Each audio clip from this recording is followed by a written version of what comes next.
Hi, welcome to Miss Annette's Little Farm in the Big City. A family-friendly place where we learn together how to take care of animals, how to cook simple recipes, how to garden, and we even read some books. We're in the kitchen today on the little farm because we're going to be making some tamales.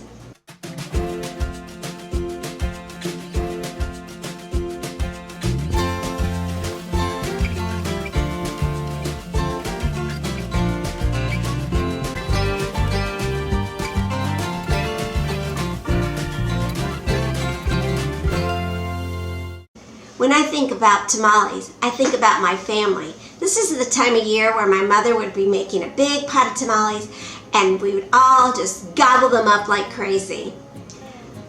Well, I've never made them before, so today you and I are going to try to make them.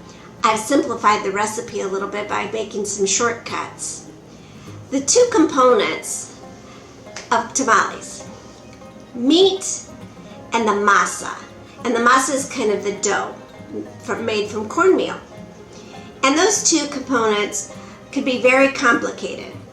And I decided, instead of making it complicated, trying to make it simple.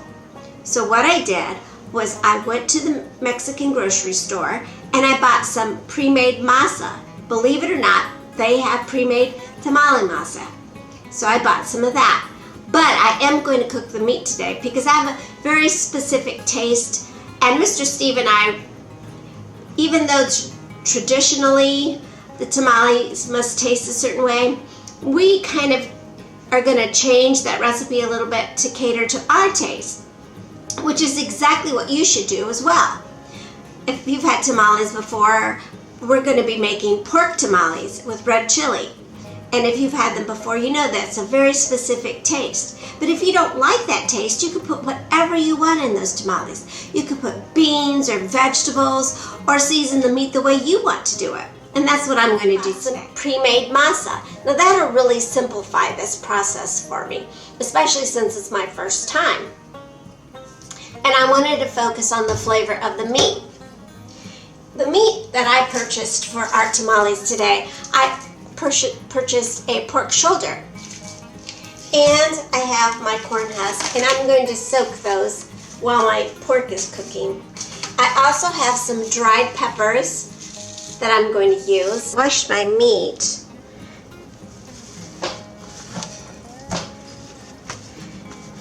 And now, it's such a big piece, I'm going to cut it to put it in the crock pot.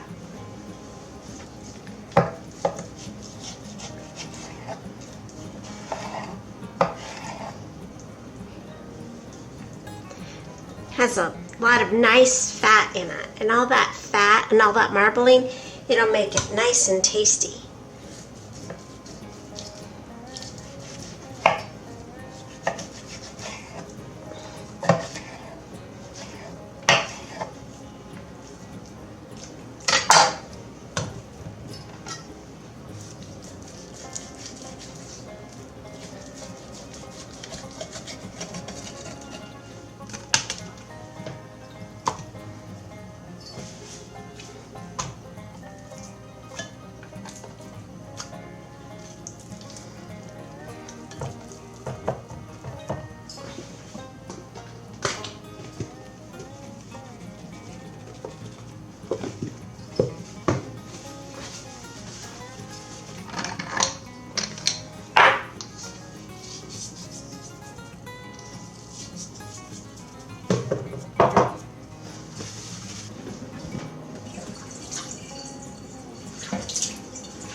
I'm going to take all the seeds out of the peppers.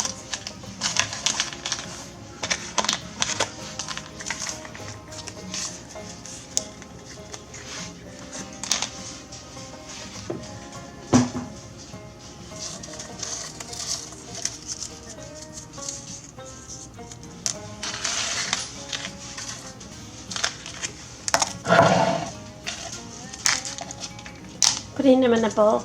Then I'm going to put some broth from the meat inside this.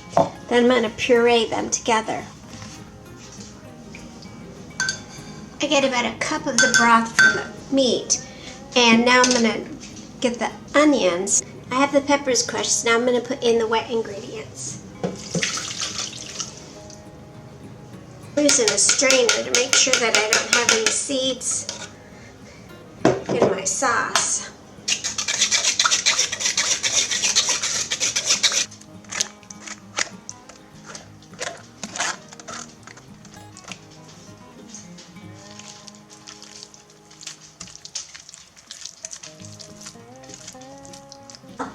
It's the next day and I have everything ready.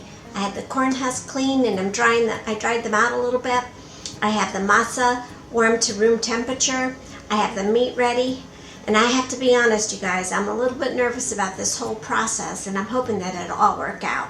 I'm really glad that you're here with me to cheer me along and keep me going, because it's a little intimidating trying to take on a project like this. And the meat came out really well yesterday.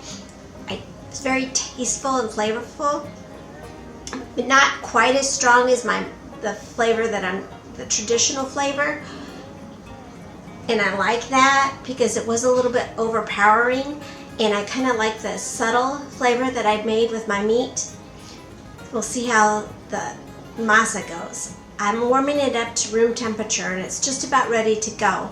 And I'm trying to get my workstation so you guys can see what I'm doing. So I'm trying to move the camera around the kitchen, and the animals are outside. I got the door open because it's so warm outside and I am so nervous. Okay, we can do this, right? We got this.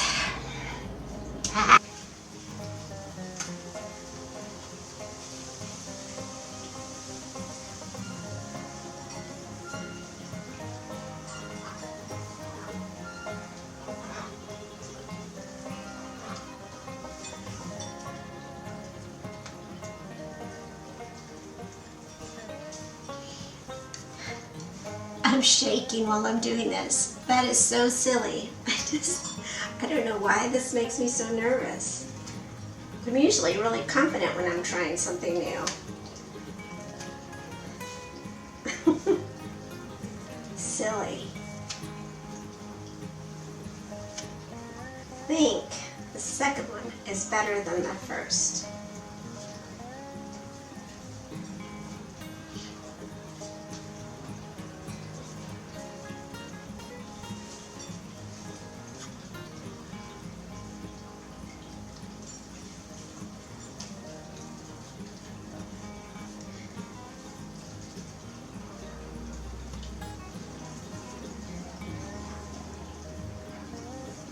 And I think just trying to get the masa even on the corn husk, so it's not too thick and it's not too thin, and it's even.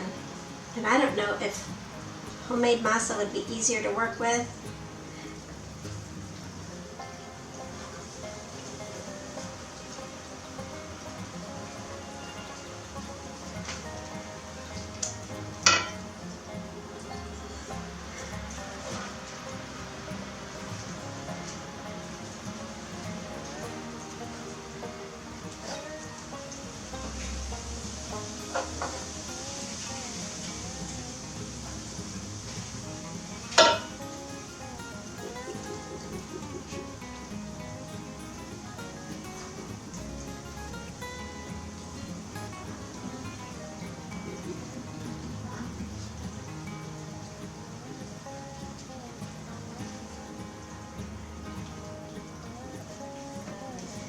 All right, number 2 was a lot easier than number 1. Oop, I got a visitor. Go on outside, goaty goat. I'll visit you later, okay, baby girl? Come on, outside. Let's go. Oh, dear.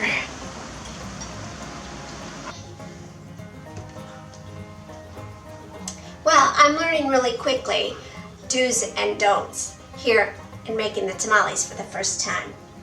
Definitely want to have your tamale dough, if you buy it from the store pre-made, you definitely want to have it at room temperature because it has lard in it, so that makes it a little stiff and harder to spread on your, I don't know what's going on out there. It makes it a little bit harder to spread on your corn husk. So definitely you want that at room temperature. I also learned not to overdo it and make it so thick when you're putting it on there. So when you're spreading it on there, you don't want it that thick. You want it thick enough that you can enjoy the masa when you're eating it, but not so thick that it's not going to cook all the way through. And I'm learning that you don't have to put too much meat on there. I was worried about not having enough meat on the tamales, so then I was overstuffing them. So I'm learning those things really quickly here. I got my first batch in the pot, and I'll show them to you. I put some leaves on the top of the pot, and now I'm going to put it on the stove. I'm going to let the water come up to a boil, and then I'm going to turn it down and let it steam for about an hour. This is what it looks like. I put these in here, and I have some water in the bottom, and I'm going to go ahead and bring it to a boil. I put these on top because I read somewhere to do that, so I did, and I kind of cut them. We'll see. Right? Okay, I know.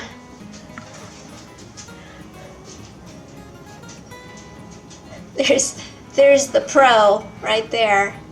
If mine come out half as good as hers, then I'm doing pretty good, I think. Well, the tamales came out really good. The taste is really good. Learned a little bit about the masa, and I think that's the hardest part.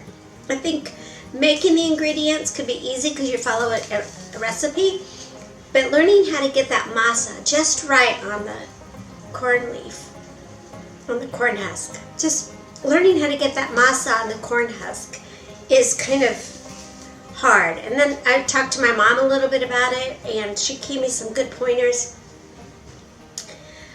I'm definitely going to make these again, and hopefully it'll become a family tradition.